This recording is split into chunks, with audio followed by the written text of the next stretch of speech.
Ternyata pointer positioning personal branding yang sangat mengakar dan kontennya lokal adalah Deng Ical. Asal mula dikenal dipanggil dengan sapaan Deng. Iya.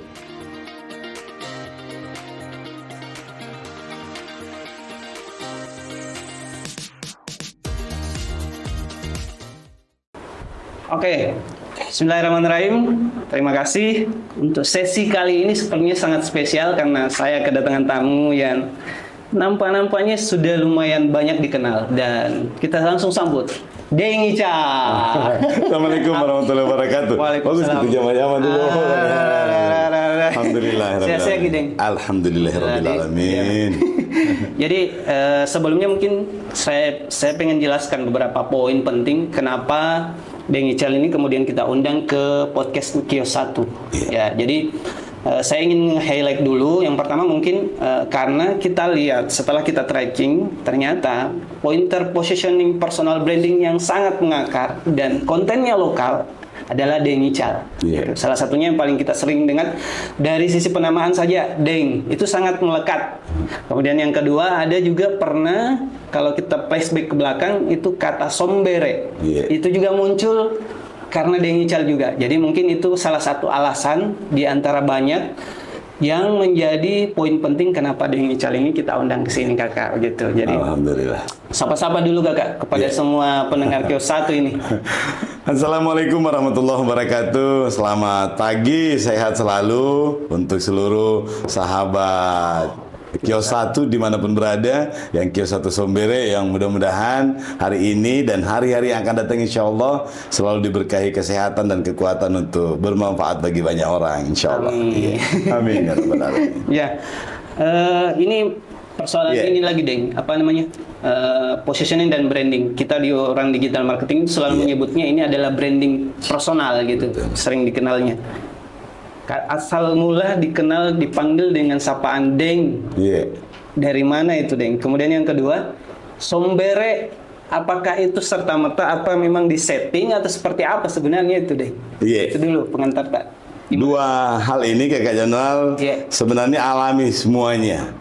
Jadi mulai dipanggil Deng itu kira-kira tahun-tahun 92, 93. Jadi kira-kira 30 tahun yang lalu. Masih di kampus. Punya kampus Deng. Jadi dulu di kampus kan bergaulnya sama teman-teman sopir angkot di terminal di belakang kampus. Jadi kalau pergi atau pulang karena kita ngekos di kampus, jadi banyak tinggal di kampus sebagai aktivis. Lama-lama dipanggil Deng Ical terus. Lama-lama spellingnya yang Deng Ical bukan Deng Ical. Karena orang mau cari gampangnya. Deng Ical kalau panggil-panggil, lama-lama itu melekat dan banyak orang yang kemudian melupakan Samsuri Rizal MI. Yang dia tahu adalah Deng Ical. Akhirnya melekat nama sapaan itu. Iya, dan tahun 2000 masuk di dunia politik juga, sapaan ini menjadi lekat dan akhirnya teman-teman bilang tak kala itu mau kita pakai Deng Ical mau jauh lebih familiar untuk orang. Iya, itu juga sebenarnya melekat sekali dengan kita lihat dan misalnya rasa-rasanya memang yang lebih pantas mengenal menyandang kata Deng itu kita jadi yang paling betul sekali menggunakan kata itu. Iya. Dan sangat melekat. Mengenai tentang branding sombere. Sombere, iya. Jadi sebenarnya sama Ki. Bersama Anji ini karena dulu di awal-awal karena kita menyatu dengan komunitas di kampus, baik orang rektorat sampai di kalangan teman-teman angkot, sopir angkot dan penjual-penjual di kampus dulu. Lama-lama kemudian muncul kata-kata ini sombere ini aneh-aneh dan lain-lain. Kemudian itu yang menganggap oleh orang bahwa Deng Ical ini yang mana yang Deng Ical? Iya, yang Ical yang mana? Ical Deng Ical. Itu yang sombere. Mana? Lama-lama kemudian melekat juga itu dan orang kemudian menamai saya dengan situasi itu. Akhirnya secara politik mungkin sudah teman-teman itu sudah paham soal marketing politik atau marketing. Belum ada marketing digital saat itu. Kemudian menamakan itu dan melekat menjadi predikat. Alhamdulillah nanti di tahun 2000 kemudian dimanfaatkanlah penamaan itu. Kita pikir sudahlah pakai itu mungkin karena kami juga mulai mengerti bahwa mesti ada situasi atau sesuatu yang melekat dengan personalnya kita. Akhirnya itu yang dilekatkan oleh teman-teman. Jadi teman-teman yang kemudian memformalkan menjadi nama Sumber Daya Makassar. Demikian pula dengan Deng Ical. Itulah ini Deng, kalau saya flashback kemarin bersama pemilihan Pilwali di 2004 sama dengan Pak Dhani, itu kan melekat sekali sampai sekarang. Apakah kan ini masih dipakai Deng sampai sekarang? Apakah tidak ada dalam artian itu kan melekatnya awalnya sama Deng Ical. Bagaimana sebenarnya dalam pengaturan pada saat bersama dengan Pak Dhani misalnya gitu deh. Gimana sebenarnya? Kalau dulu sih tidak ada kesepakatan formal. Masing-masing membranding, kemudian tim ini Deng Ical Dhani Pomanto atau Dhani Pomanto Deng Ical itu kemudian menemukan clue personal brandingnya masing-masing yang kemudian oleh tim disatukan. Tetapi ada ya beberapa branding yang kemudian melekat dan dipakai oleh salah satunya seperti saya karena pakai dari dulu Sumber Daya Makassar, dulu juga melekat Anak Lorong. Anak Lorong Makassar itu juga melekat, dan karena Pak Dhani juga pakai itu, saya kemudian membatasi diri menggunakan itu karena menganggap bahwa ya ada mitoa dipakai oleh orang lain, dan ini yang kemudian melekat walaupun dalam beberapa komunitas itu masih banyak yang bilang tidak terjadi saling klaim itu deh. Sebenarnya kalau mau disaling klaim itu mungkin saja terjadi, tetapi karena ini secara alamiah dipakai dan tidak pernah diformalkan, akhirnya kemudian ya kita tahu sama tahu lah, mengerti lah kalau kemudian beberapa penamaan itu beberapa citra. Jadi kalau disebut Ki Deng Ical, Pak Dhani selalu melekat itu Anak Lorong, Sumber Daya Makassar. Jadi sesuatu hal branding yang sangat melekat. Baik. Saya masuk sedikit Deng ke persoalan isu yang kekini yang banyak dibahas sekarang di media. Pasca Deng Ical masuk dan bergabung di PKB, ini sangat ramai dibicarakan. Gitu. Tapi untuk mengawali pembicaraan isu ini, karena perjalanan politik Deng Ical ini lumayan panjang, Deng, dari satu warna ke warna yang lain, Deng. Jadi pelangi di sana sebenarnya. Berwarna-warni. Saya ingin mungkin Deng Ical memberikan sedikit gambaran perasaannya, Deng. Dari satu dari satu warna ke warna yang lain, dan sekarang kondisi sekarang nih gimana deh Kakak Janual dan sahabat Kios 1 dimanapun berada ya, terutama untuk memberikan klarifikasi lah, sekaligus juga pencerahan kepada kita semuanya yang mendengarkan podcast ini, bahwa politik itu adalah cara untuk menunjukkan bakti, menunjukkan karakter, menyalurkan potensi.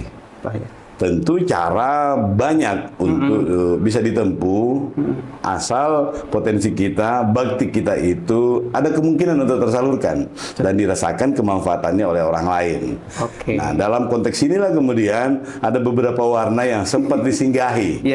Kemudian akhirnya di warna hijau inilah di PKB berlabuh untuk saat ini. Demikian pula dulu sebelumnya di Partai Golkar sebagai orang Bapilu, kemudian dibatasi oleh Pilwali. Nah, aturannya pada saat itu Pilwali adalah semua kader wajib mengkampanyekan pilihan partai, calonnya partai, sementara kita ini calon kita juga. Jadi kan logikanya adalah tidak mungkin kita mau mengkampanyekan orang lain sementara kita juga maju. Sehingga ya secara gentle mesti kita pahami bahwa tidak mungkin aspirasi kita ini, potensi kita tersalur di kuning. Jadi kita pamit baik-baik. Tabe minta izin, minta maaf, tidak mungkin saya laksanakan perintah partai, jadi saya mau pamit. Jadi kita pamit baik-baik, dan memang saya punya komitmen dengan partai pengusung pada saat itu bahwa kalau masuk partai politik itu mesti partai pengusung. Jadi pilihannya ya partai pengusung. Kemudian 2020 kemarin kan saya dengan Kakak Pade. 2020 di Pilkada 2020, Kakak Pade itu sudah menentukan pilihan duluan karena beliau adalah kader PDIP. Akhirnya saya cuma punya 2 pilihan. Kalau tidak Hanura, PKB. Kebetulan saya menganggap bahwa PKB itu tempat yang menurut saya cukup untuk merepresentasikan aspirasi dan potensi politik. Kita kemudian bergabunglah di PKB. Dan saat ini diamanahi sebagai Ketua LPP, jadi Ketua Lembaga Pemenangan Pemilu, atau samalah dengan Bapilu di tempat lain. Gitu Kakak Janar. Saya ingin masuk ke isu yang lebih santer sekarang dibicarakan. awal-awal kan PKB ini sungguh luar biasa karena dikejutkan dengan langsung membangun koalisi deh Iya. antara Gerindra Oke, iya, iya. dengan PKB. Ini rasa-rasanya agak-agak baru ini, tidak pernah kita dihidangkan dengan Iya. apa ya versi pemilu dengan seperti ini deh. Iya. Tiba-tiba langsung bertanda tangan pula. Iya. Sebenarnya apa yang terjadi sebenarnya di PKB ini pembicaraannya deh. Betul, Gimana? Kakak Januar. Dan sekali lagi sahabat Kio 1, Iya. memang Caimin sebagai ketua umum PKB ini Iya. sudah mencanangkan untuk melaksanakan politik riang gembira. Oh, iya, iya. Nah, politik riang gembira itu adalah semua komponen pemangku kepentingan di politik itu mesti paham apa tugas tak, apa tanggung jawab tak, di mana tujuan tak, bagaimana caranya kita berbakti, tentu sekali lagi sesuai dengan potensi masing-masing. Jadi kalau orang sudah cepat menentukan sikapnya, berarti semua orang sudah bisa memposisikan diri. Oh, Nah, iya, tidak iya. mungkin kita bisa riang gembira kalau kita tidak tahu apa tugas tak, apa tanggung jawab tak, terutama sekali apa potensi tak. Maka Caimin kemudian karena ketemu dengan Prabowo, chemistry juga sudah mulai kena. Iya. Akhirnya cepat mempublikasikan jadi Untuk koalisi. kebangsaan Indonesia Iya. Raya itu. Dan ini dalam proses ya kalau orang Makassar bilang manu-manunya ini Manunya masih untuk panjang. menentukan. Jadi tidak panjang nih. Oh, Akhir 8 Juni ini bulan. mudah-mudahan sudah bisa 7 bulan clear. efektif. Iya, 7 bulan efektif. Karena kan 3 bulan lagi sudah pendaftaran. Proses pendaftaran. Oktober Iya, itu sudah pendaftaran. Jadi ya kalau Pak JK bilang lebih cepat lebih baik. Iya, supaya semua orang bisa cepat-cepat mengatur diri dan mengatur barisan. Iya, iya. Iya. Dan kita beralih sedikit mungkin deh. Iya. Yang lagi dibahas juga sekarang ini adalah proses pemilu kita sekarang. Nah. Lagi banyak juga membahas tentang proses cara pemilihan kita. Ada yang memilih tertutup, Ya. ada yang memilih terbuka. Betul. PKB sendiri menyikapi ini seperti apa, deh? Kalau PKB ini dari awal memang jelas-jelas mau terbuka. Makanya begitu ada proses di Mahkamah Konstitusi, Caimin ini, Tegus Imin ini sudah menyampaikan ke seluruh jajaran Kader. sampai ke tingkat paling bawah di ranting bahwa jangan terlalu pusing dengan sistem pemilihan proporsional terbuka atau tertutup, maka kita pada prinsipnya akan melaksanakan sistem pemilihan proporsional terbuka.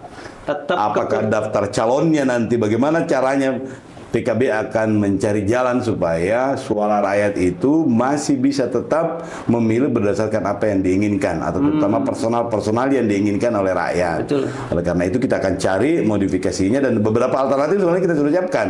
Jadi Kalau dalam kemungkinan proses tertutup, deh, bagaimana? Iya, dalam PKB menyikapi. proses rekrutmen juga kita sudah bilang, kalaupun di luar tertutup, maka kita akan lakukan mekanisme yang terbuka. Nanti akan kita cari jalannya. Jadi ini masih rahasianya PKB, tapi kita sudah punya formulanya yang memungkinkan orang itu bisa teraktualisasi namanya, nama-nama caleg ini. Oh, sudah ada formulasi. Ada nih formulasinya, sendiri. Oke. walaupun kita tetap menunggu yang mana formulasi yang paling tepat yang akan kita sampaikan dan mudah-mudahan terbuka, Ji. Kalau Ya. terbuka Ji kan aman, Ji. Ya, Bahkan di PKB ini sudah ada mekanisme untuk menghargai semua kontribusinya. Bahkan kita ada fakta integritas yang isinya salah satunya itu adalah akan memberikan kompensasi kepada seluruh caleg yang belum waktunya terpilih atau belum rezekinya. Kompensasinya Ada itu fakta ada. integritas. Dan sudah mulai dilaksanakan secara parsial di pemilu kemarin. Oh, iya, iya. Walaupun belum semuanya. Tahun ini, pemilu kali ini kita laksanakan itu wajib untuk semua level. Jadi mulai dari DPR RI, DPR Provinsi, DPR Kabupaten Kota, semuanya wajib untuk melaksanakan fakta integritas ini. Siap, siap. Iya. Oke, Ding. Ini juga yang paling baru, Ding, sebenarnya. Tentang ini kan kalau berbicara masalah desa ini sepertinya PKB sudah tidak lepas dengan isu ini. Iya. Dan yang paling baru ini Caimin lagi menggaungkan tentang dana desa 5 5 miliar, betul. Apalagi ini sebenarnya. Kakak Jadwal dan teman-teman dan sahabat Kio 1. Iya, Jadi dana desa ini sebenarnya memang dari awal adalah perjuangan dari PKB. Oh. Jadi PKB bersama dengan Partai Demokrat, kebetulan presidennya dari Partai Demokrat, Yeah. memang inisiator salah satunya itu adalah PKB. PKB yang mendorong, termasuk bagaimana program Nawacita itu oleh Bapak Presiden Jokowi. Yeah. Itu adalah bagian dari kontribusi PKB untuk menyampaikan kepada publik pengakuan. Oh, iya, Jadi iya, ini iya. bentuk pengakuan bahwa entitas organisasi pemerintahan yang paling kecil itu, yang memiliki otoritas, itu adalah di desa. Jadi entitas pemerintahan paling bawah atau terkecil yang memiliki otoritas. Yang terkecil itu ada di dusun, di RT, tetapi tidak punya otoritas, terutama dalam konteks otoritas kebijakan, budgeting, pengawasan, dan beberapa standar-standar akuntansi pemerintahan. Inilah yang diinisiasi oleh PKB. Makanya PKB itu karena berada dalam koalisi selalu minta, saya mau jadi menteri tapi menteri desa. Jadi 2 periode presiden, jadi 4 periode berarti itu dana Kementerian Desa itu selalu menjadi tanggung jawab PKB. Karena memang PKB yang memahami betul bagaimana melakukan pemberdayaan, bagaimana mengasesmen potensi yang paling basic dalam sebuah negara untuk dikembangkan menjadi lebih produktif.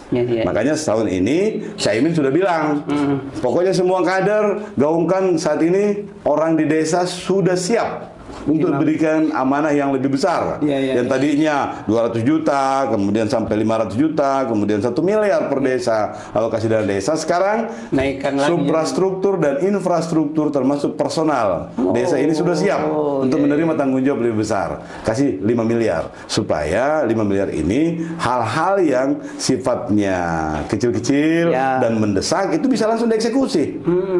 Ada satu pameo pemerintahan yang selalu kita pahami bahwa pemerintahan itu pada dasarnya sederhana, melaksanakan apa yang bisa kita laksanakan dan menjelaskan kepada publik apa yang tidak bisa kita laksanakan. Itu pameo dasar pemerintahan.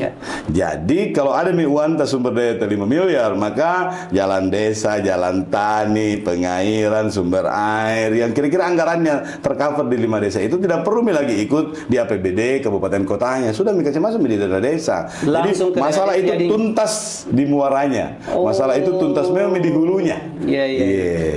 Jadi Kakak Januar, sahabat-sahabat Kios 1 itu memang saatnya kita merubah pikiran kita yang dulu kita menganggap bahwa membangun desa itu karena desa itu sebagai objek. Padahal sekarang semua sumber daya itu ada di desa. Akselerasi percepatan dengan teknologi itu luar biasa. Maka pola pikir kita itu kita ganti menjadi paradigmanya adalah desa membangun. Jadi diganti ya. Iya, jadi keberdayaan desa duluan dibangun. Kalau desa sudah mandiri, maka desa punya kemampuan dan sumber daya yang cukup untuk menjadi penopang ekonomi nasional. Jadi semakin kuat akarnya. Kalau akarnya yang kuat, biar badai dari manapun juga ini aman negara. Nah, sambil kita lakukan akselerasi percepatan untuk pengelolaannya. Cukup belajar selama 10 tahun itu bagaimana manajemen pengelolaan desa, BUMDes-nya sudah cukup kuat, kubenya, KUOBI-nya itu sudah cukup kuat sehingga nanti mereka sudah punya kesiapan untuk mengelola sumber daya minimal 5 miliar itu ditambah dengan sumber daya yang lain termasuk sumber daya sponsor, kemitraan dan lain-lain. Baru kemudian kita masuk di bukan hanya sekadar fisik tetapi juga non fisiknya. Bagaimana BUMDes-nya tadi, BUMDes-nya, bagaimana UMKM-nya, bagaimana menganalisa, mengasesmen apa potensinya, kulinernya, tradisional, pariwisatanya, dan yang paling utama positioning desa di setiap kabupaten. Jadi seperti pengwilayahan komoditas dulu, yang mana yang konsentrasi di pengolahannya, yang mana konsentrasi di produksinya, yang mana yang konsentrasi di marketingnya, supaya ini kemudian ada sharing resources antar desa.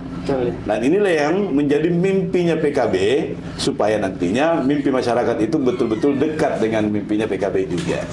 Tapi begini, Deng, tidak bisa dipungkiri juga bahwa persoalan dana desa ini kan masih sangat panjang yang perlu dibenahi. Saya rasa salah satu yang digaungkan, kalaupun dari sisi anggaran, oke lah, kita sepakat dengan hal itu. Tapi untuk kemudian tidak menafikan bahwa ada juga penyelewengan masih terjadi, dianggap sebagai raja-raja kecil yang kemudian bisa melakukan penyelewengan, Deng. Kira-kira PKB sendiri melihatnya seperti apa, Deng? Mitigasinya seperti apa kalau ini terjadi? Betul Kakak. Jadi memang itu adalah bagian atau konsekuensi logis dari percepatan. Jadi kalau kita ada percepatan, ada crash program, selalu ada yang ketinggalan. Yang ketinggalan itu yang susah move on. Nah, anak zaman now bilang susah move on. Baper terus misalnya dia pikir itu uang di kasnya yang tanda tangannya itu uangnya, padahal uangnya rakyat, Kak. Makanya diikuti, diakselerasikan bersama dengan kemampuan pengelolaannya. Oke, Deng. Saya kira mungkin ini saya mau lebih dalam lagi sebelum kita mengakhiri sesinya tentang koalisi PKB dengan Gerindra. Gimana sebenarnya endingnya ini, Deng? Karena saya lihat Caimin juga masih aktif sekali melakukan pendekatan dengan partai-partai lain seperti Demokrat, Golkar gitu sebenarnya. Apakah akan layu sebelum berkembang ataukah sebelum jadi akar tiba-tiba berpisah? Kan jangan sampai ini hanya gimmick-gimmick politik jadinya gitu. Kalau soal ini kita minum kopi dulu. Oke, siap-siap deh. Jadi cepatnya KKIR dideklarasikan itu bukan tanpa sebab, dan salah satunya itu adalah lebih cepat lebih baik tersosialisasi. Dan Caimin adalah figur yang paling tepat untuk mendampingi Prabowo. Dari awal kongres kita itu sudah menyampaikan bahwa Caimin atau Gus Muhaimin itu mesti masuk di Pilpres. Mau jadi presiden atau mau jadi wakil presiden, intinya adalah sudah saatnya PKB juga untuk memegang tampuk pemerintahan itu, karena sudah terlatih selama 4 kali Pilpres. Itu satu-satunya partai yang tidak pernah kalah. Yang belum pernah kalah itu adalah PKB. Selalu berada jadi bersama Jokowi 2 periode, bersama SBY 2 periode. Dan ini adalah sosial capital yang luar biasa yang tidak dimiliki oleh partai lain dan juga dimiliki oleh Caimin. Maka Caimin itu menjadi alternatif untuk mengisi ruang-ruang kosong yang tidak ada pada personalnya Pak Prabowo. Pak Prabowo sudah memiliki hampir semua modal sosial dan modal politik, kecuali beberapa hal yang terkait dengan personal tertentu, misalnya segmen agama. Betul. Ya, beliau tidak bisa langsung masuk ke situ, walaupun sangat dekat dengan kalangan agama. Tetapi NU bisa menutupi itu. Caimin dalam konteks PKB bisa menutupi itu. Yang kedua adalah citra reformasi. Citra reformis itu tidak ada dalam diri Prabowo, tetapi dengan adanya Caimin maka bisa melengkapi kekurangan ini.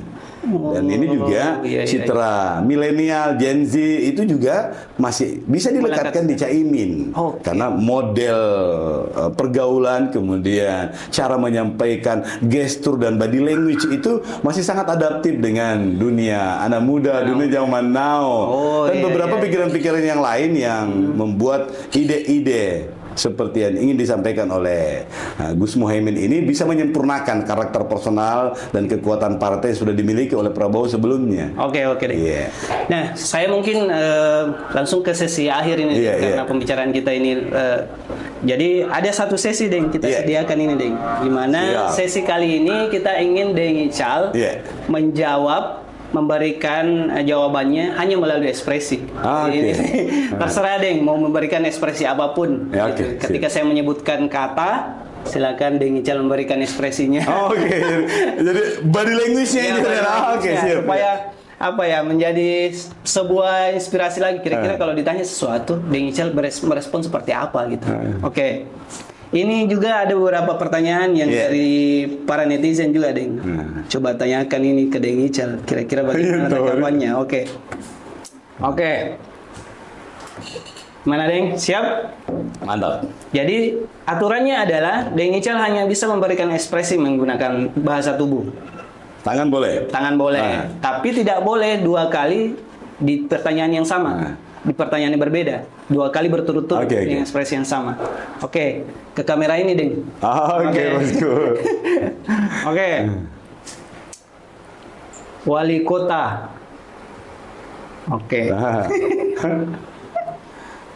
Coldplay. Iya. Coto Makassar. PSM Makassar. PUBG. Game PUBG. Warkop Azhara. Ilham Arif Sirajuddin. Thank you Deng atas waktunya. Thank you semua teman-teman atas waktunya. Terima kasih juga kepada Deng Ical atas kesempatannya untuk hadir di Kios 1 hari ini, dan semoga Deng Ical tidak kapok-kapok datang. Wah, pasti kita dengan senang hati nih kakak. Sebuah branding yang luar biasa nih. Luar biasa nih teman-teman Kios 1 ya. Thank you. Jangan lupa terus saksikan podcast Kios 1 Solusi Digital. Thank you Deng. Makasih banyak kakak. Siap.